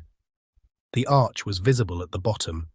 Inside, it stood a door. Tall, narrow, edged in gold. Adrian's body remembered the shape before thought could defend itself. Miriam came to stand beside him. Rain ran down her face, but she did not wipe it away. "Dr. Thorne," she said, "do you still want to go down?" Adrian looked into the sinkhole at the door waiting beneath the city. No, he thought. Then he started down. Chapter 4. The stairs did not feel temporary. Adrian knew they were. He had watched enough emergency crews assemble enough metal access systems over enough unstable ground to recognize the pieces. Galvanized steel treads, modular railings, adjustable braces, rubberized grip strips already slick with rain. A practical solution installed by practical people in a place that had stopped rewarding practicality. Still, as he began the descent into the sinkhole beneath Marrow Street, the stairs felt older than the city above them. Not visually. Visually, they were municipal, portable, ugly, and already muddy. But under his boots, each step rang with a sound that did not belong to new metal. The impact travelled down through the frame and came back altered, not as a clank, but as a low answering note from the dark below. The whole access rig had become an instrument. Every footfall tested a string. Adrian kept one hand on the railing and did not look back. That was not courage. Looking back would invite comment, and comment would require performance. He had no energy for either. He could hear the others following him. Miriam Cross came first, steady and quiet. Paul Sutter descended behind her, muttering into a radio that hated him. Then, two structural responders, a medic Adrian had not approved but lacked the authority to refuse, and one private security contractor with a compact rifle angled toward the ground. The contractor's name was Harville. He had introduced himself while checking his weapon at the rim of the sinkhole. "Just Harville?"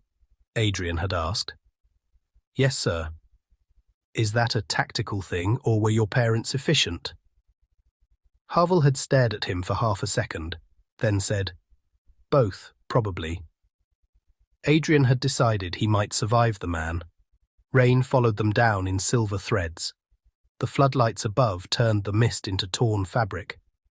The old civic complex rose around the sinkhole in broken layers, concrete slabs and rebar ribs and exposed pipes dripping steady black water. It smelled of wet earth, flood rot, rust, diesel, and something warmer underneath. Stone left too long in a closed room. Old air disturbed. Halfway down, Sutter's radio cracked. Lower team status check. Sutter lifted it. Descending. Visual on arch. No approach yet. Static answered. Then a woman's voice from command said, "Temperature drop continuing. You're at 8 degrees below surface ambient." "I can feel that, Nia." Archcam just failed again. Sutter stopped for half a step. Adrian did not. "Define failed," Sutter said. Feed turned away. Turned away how? A pause. "You know how." Sutter shut his eyes with the expression of a man being forced to accept a sentence he hated. "Copy." Adrian continued down. Miriam came closer behind him. "You were right about the cameras. I'm rarely comforted by that sentence. You've had experience with structures responding to observation." "One structure." "The sanctuary." He did not answer. The stairs rang beneath his boots. Miriam did not press immediately. Adrian appreciated that, then distrusted himself for appreciating it. She had the rhythm of an interrogator who knew silence could be more useful than pressure. He had worked with people like her before. Give them nothing, and they made a meal out of the absence. At the bottom of the stairs, the air changed. The rain still fell above them, but the sound of it thinned, as if they had stepped behind glass. The floodlights buzzed from scaffolds bolted into the broken foundation. Cables ran across the ground toward portable lamps facing the exposed opening. Beyond them stood the arch. Photographs had failed it. That was Adrian's first real thought.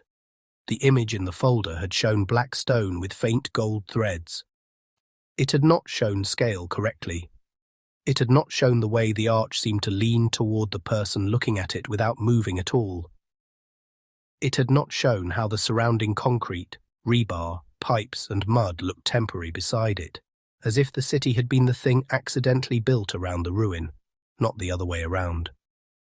The arch rose 15 feet from the broken floor, narrow and severe. Its shape was not Gothic, though it possessed that upward hunger. Not Egyptian, though the stone carried that same refusal to apologize for age. Not modern, though a few of its curves resembled mathematical forms Adrian had seen in experimental parametric design. It borrowed from every tradition and belonged to none of them. Inside the arch stood a door. That was new. Everyone knew it was new because everyone stopped walking. The door was the same black stone as the arch, but smoother, darker, faintly reflective. It had no handle, hinge, seam, keyhole, or visible mechanism. A thin line of warm gold traced its edge, pulsing so slowly, Adrian almost believed it was his own vision struggling in the floodlights. His throat tightened. 17 years ago, the doorway in the chapel had been light pretending to be architecture. This was different. This was architecture containing light with effort. Sutter came up beside him, breathing harder than the descent warranted. "That wasn't there 20 minutes ago." "No," Adrian said. "You sound sure." "I am. That's not comforting." "Stop seeking comfort in a sinkhole." Havel shifted his rifle. "Do we breach?" Adrian turned to him. "With what? Confidence?" "I have charges." "Of course you do." Miriam spoke before Havel could. "No explosives, no forced entry unless there is immediate threat." "The door is an immediate threat," Havel said. "The door is a door," Adrian said. Havel looked at him. "You don't actually believe that?" "No, but I'm trying to be polite." Sutter crouched near the cable lines and checked one of the portable lights, anything to make his hands useful. If the door formed after the last camera failure, it reacted to surveillance. Or to invitation, Miriam said. Adrian looked at her. She met his eyes. You came down. He turned back to the door. He wanted to reject that, but the structure gave him no evidence to hide behind. The gold line around the door had brightened since his boots reached the lower floor. The medic behind them crossed herself. She did it quickly, almost angrily, as if annoyed to discover the gesture still lived in her body. Adrian noticed. So did Miriam. What's your name? Adrian asked. The medic blinked. Talia. Do you believe in God, Talia? I believe in keeping bleeding people alive. Good. That may be more relevant. Sutter rose and gave Adrian a look that asked if antagonizing the medic was part of some higher strategy. Adrian ignored it. He walked closer to the door. The temperature dropped with each step, not evenly. The cold came in bands like invisible curtains. First his hands, then his face, then his chest. At 6 feet from the arch, he felt pressure settle behind his eyes. At 4 feet, the tone became audible. Low, not loud, never loud. A note beneath hearing that became hearing only because the body surrendered first. Adrian stopped. The door waited. He had spent his career studying thresholds. Most people thought doors were about entry, but that was only the obvious function. A real threshold changed the person before passage. It asked the body to prepare, to decide, to narrow, to leave something behind, even if only the expectation of the room just departed. Churches understood this once. Temples, courts, tombs, prisons, hospitals, childhood bedrooms. A badly designed threshold opened, a powerful one judged. This door judged. Miriam stopped beside him. What do you need? A reason to leave. I don't have one. Then you're useless to me. Not the first time today. That almost steadied him. Adrian raised his hand toward the door, but did not touch it. Heat hovered at the edge of the gold seam. Not physical heat exactly, more like proximity to memory. He thought of Elise's raincoat, the torn cuff, the impossible handwriting. Hello, Dad.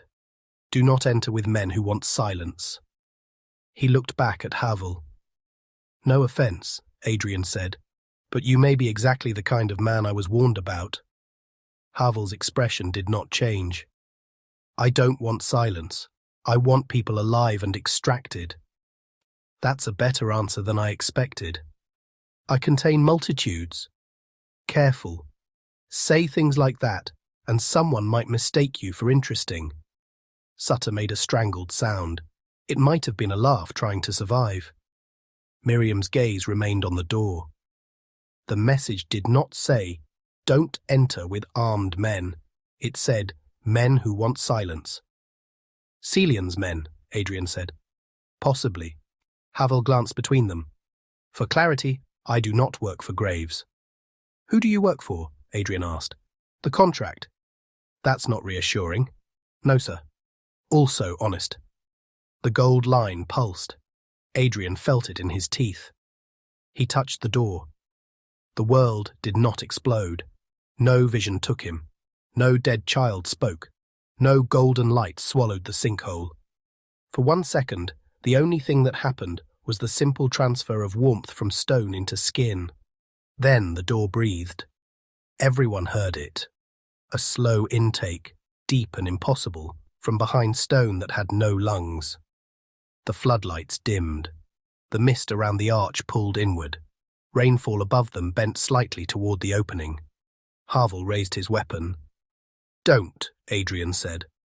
The door opened, not inward, not outward. The surface did not swing, slide, fold, or retract. The black stone lost thickness.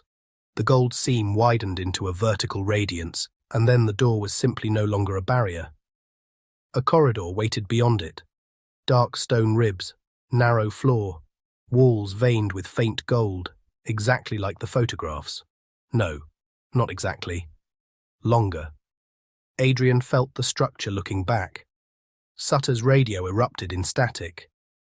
Nia's voice came through, broken and thin. "Lower team, we just lost visual. Repeat, we lost all lower visual. What is your status?" Sutter lifted the radio. "Door opened." A burst of static.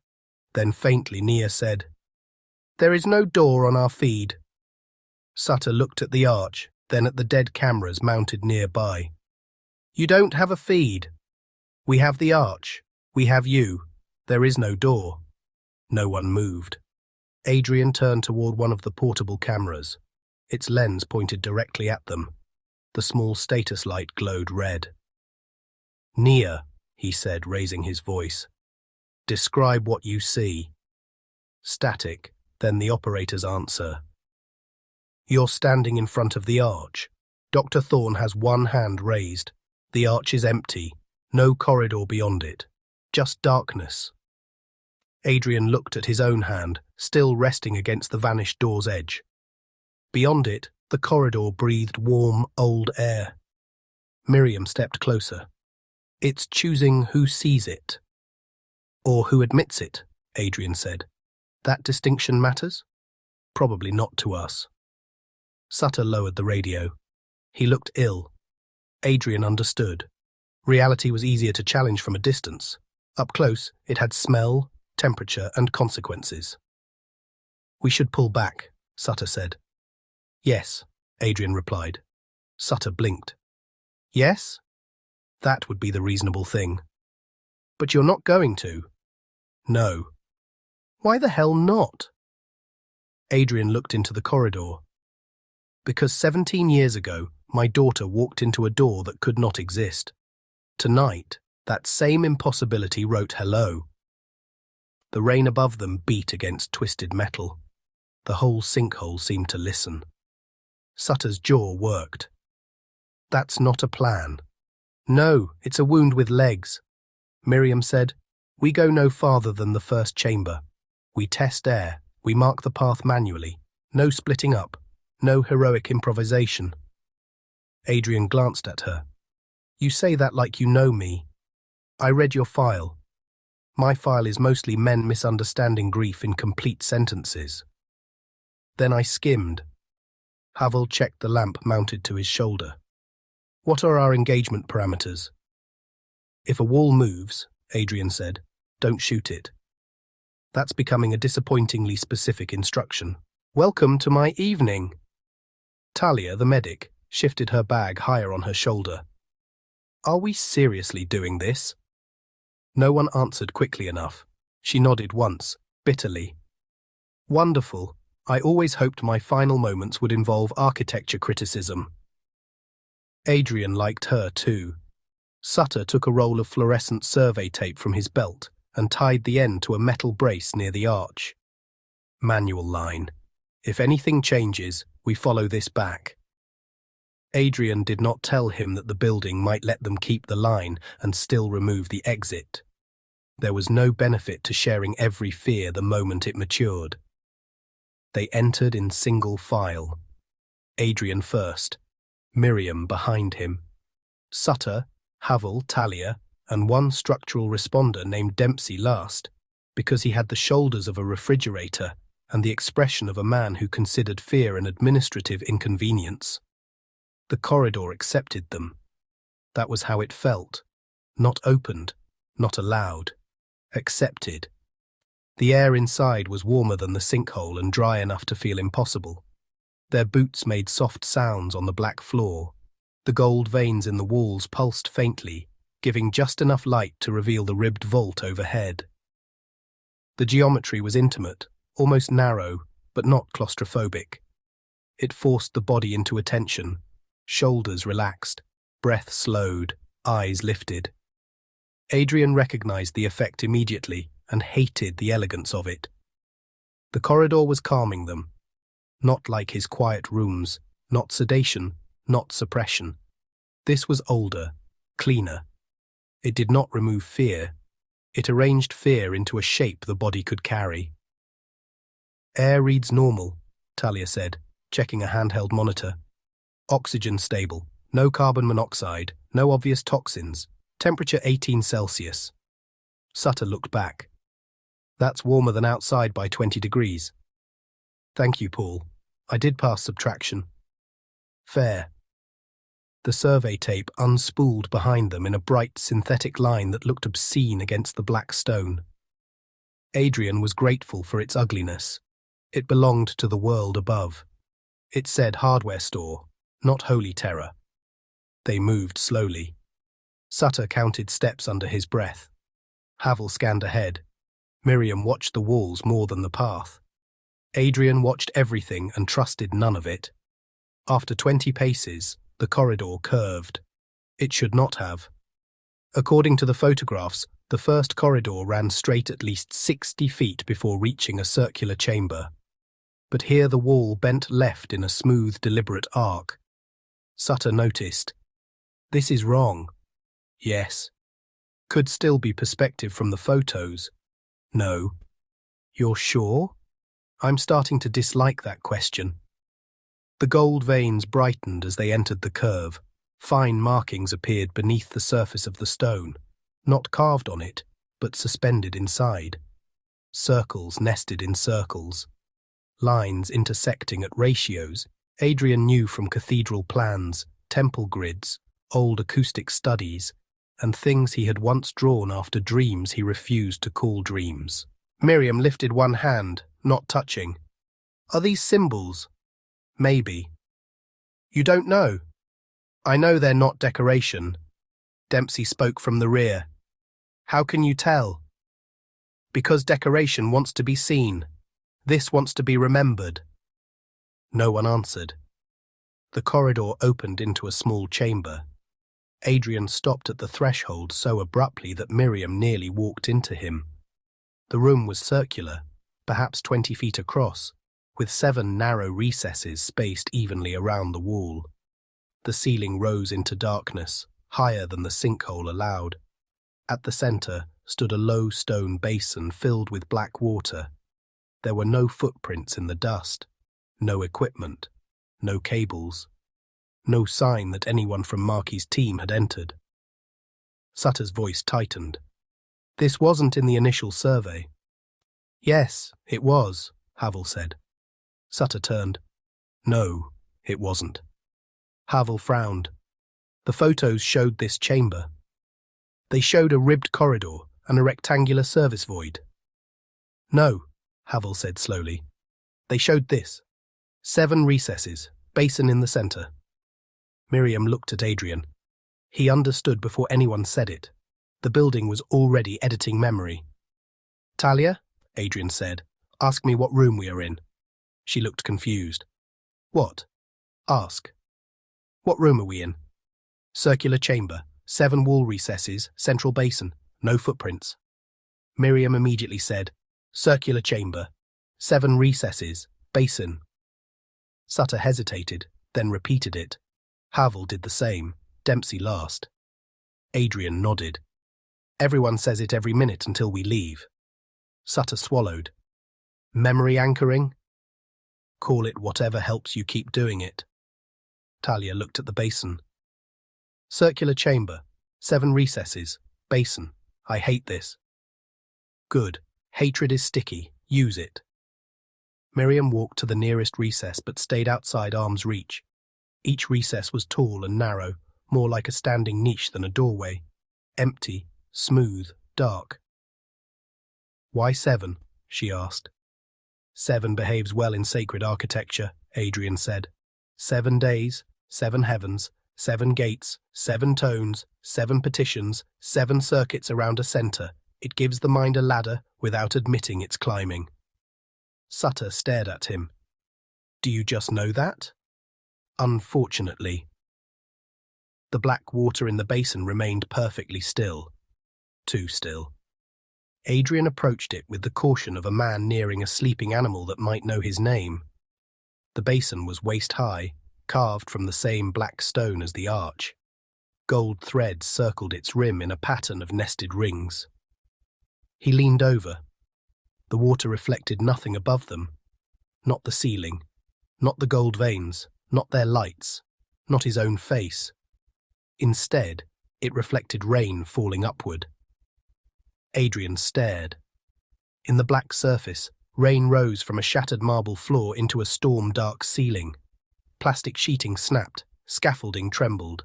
A small yellow shape moved at the edge of the reflection. He stepped back. Miriam caught his elbow. "What did you see?" "Nothing useful. Try again." "Nothing merciful." The water rippled once. A voice came from the corridor behind them. "Dad?" Adrian turned too fast. Havel raised the rifle despite instructions. The corridor was empty. The survey tape stretched back along the floor, bright and ugly and sane. The voice came again, faint, small, and impossible. "Dad, I don't like this room." Adrian could not breathe. It was Elise's voice as he remembered it from the sanctuary. 7 years old, offended by danger, frightened but trying to hide it, expecting him to solve the world because fathers were supposed to know where doors led. Miriam stepped closer to him. She did not touch him this time. "Adrian." He knew that tone. Anchor tone. The voice people used when someone stood too near an edge. "I hear it," he said. "We all hear it." That helped and hurt at once. Sutter whispered, "Circular chamber, 7 recesses, basin." Talia repeated it. Havel did too. Dempsey began, "Circular chamber," then stopped. Everyone looked back. Dempsey stood at the chamber entrance, staring into one of the recesses. His flashlight trembled against the stone. Sutter said, "Dempsey." The man did not respond. The recess before him was no longer empty. Inside stood a wooden chair, small, child-sized. On the chair lay a folded yellow raincoat. Adrian moved before thought could object. Miriam caught his sleeve. He pulled free without looking at her. The chamber seemed to lengthen between him and the recess, but only slightly, as if testing whether he noticed. He noticed. He kept walking. The raincoat sat in the niche, dry and bright against the black stone. It was not faded like the torn fabric Markey had carried out. It looked freshly hung in a school hallway, too large for the child who owned it. Sleeves folded inward, hood tucked neatly at the top. Adrian stopped one step away. "Do not enter with men who want silence." The sentence returned so sharply it felt spoken beside his ear. He looked back. Havel had lowered his weapon. Sutter looked terrified. Talia mouthed the room description under her breath. Miriam watched Adrian like she expected him to disappear if she blinked. Dempsey stood too close to the niche. "Step back," Adrian said. Dempsey did not. "Dempsey," Sutter said. The structural responder lifted one hand toward the raincoat. Adrian moved toward him, but the gold veins in the floor flared. The chamber went silent. Not quiet. Silent. The kind of silence his rooms manufactured. The kind that pressed against the body and asked it to become less alive. Adrian understood the trap a fraction too late. "Everyone speak," he said. No one did. Their mouths opened, but sound failed. Sutter clutched at his throat. Talia's eyes widened. Miriam tried to say Adrian's name and produced nothing. Havel swore without voice. The survey tape behind them snapped tight, as if pulled from the corridor. Dempsey touched the raincoat. The recess closed around him. It happened without drama. No stone grinding, no scream. The black walls simply folded inward, niche becoming seam, seam becoming wall. 1 second, Dempsey stood beside the child's chair. The next, he did not. Sound returned all at once. Talia gasped. Sutter shouted Dempsey's name. Havel slammed one hand against the sealed wall. "Dempsey!" Miriam grabbed Adrian's arm. "What just happened?" Adrian stared at the wall where the recess had been. The yellow raincoat was gone too. The chamber had 6 recesses now, not 7. 6. Adrian forced himself to speak, because if he did not, the room would begin rewriting that as well. "Circular chamber," he said. His voice shook. He hated that. He let it shake anyway. 6 recesses, central basin. Dempsey taken. Sutter turned on him. No. 7 recesses. He's behind the wall. Paul. He's behind the wall. Paul. Sutter shoved past him and pressed both hands to the stone. Dempsey, answer me. Havel joined him, searching for a seam that did not exist. Talia moved in tight circles, checking her monitor as if vital signs might appear from stone. Miriam kept her eyes on Adrian. Say it, he told her. She understood. Circular chamber, 6 recesses, central basin, Dempsey taken. Sutter spun toward them. Stop saying that. If we don't say it, the room decides for us. There were 7. Yes. Then there are still 7. No, Adrian said. That's what it wants. The basin water began to ripple. Everyone froze. The black surface lifted at the center, not splashing, but rising like a lens. In it, a reflection formed where no reflection belonged. A man's face, Dempsey's face, eyes open, mouth moving without sound. Behind him, darkness shifted with slow gold lines. Talia made a small, broken noise. Sutter stepped toward the basin. Dempsey. The face in the water looked at Adrian. Not Sutter, not Havel, not the medic. Adrian. Dempsey's mouth moved again. This time sound entered the chamber from the walls, not his voice. The houses. You built quiet rooms. The words moved through stone, floor, water, and bone. Adrian did not answer. The water face vanished. The basin became black again. The remaining 6 recesses opened at once. Behind each was a different corridor. The survey tape behind them fell slack. Havel turned toward the entrance. The corridor they had used was gone. In its place stood another passage, narrower, darker, descending. Sutter whispered, No. Miriam said, Adrian. He looked at the 6 open ways, then at the black basin, then at the wall that had eaten a man for touching a child's raincoat. He had thought the structure was accusing him. Now he understood it was doing something worse. It was giving him a test. Adrian took one breath, then another. Everybody stay where you are, he said. Sutter stared at him, wild-eyed. We have to find him. We will. How? Adrian looked at the basin. The water remained still now, patient as a closed eye. By building a room that can answer back. Thank you for listening to this preview of The Architects of Silence, the house that dreamed of God. If this story pulled you into its mystery, unsettled something in you, or made you question the difference between healing and forgetting, this is only the beginning. To continue with the full audiobook, please check the link below. You can also get the physical book or listen to the complete Architects of Silence trilogy audiobook bundle through the links in the description. And if this resonated with you, subscribe to Awakened Soul Archives for more spiritual thrillers, hidden wisdom, and stories that explore the architecture behind grief, memory, consciousness, and awakening.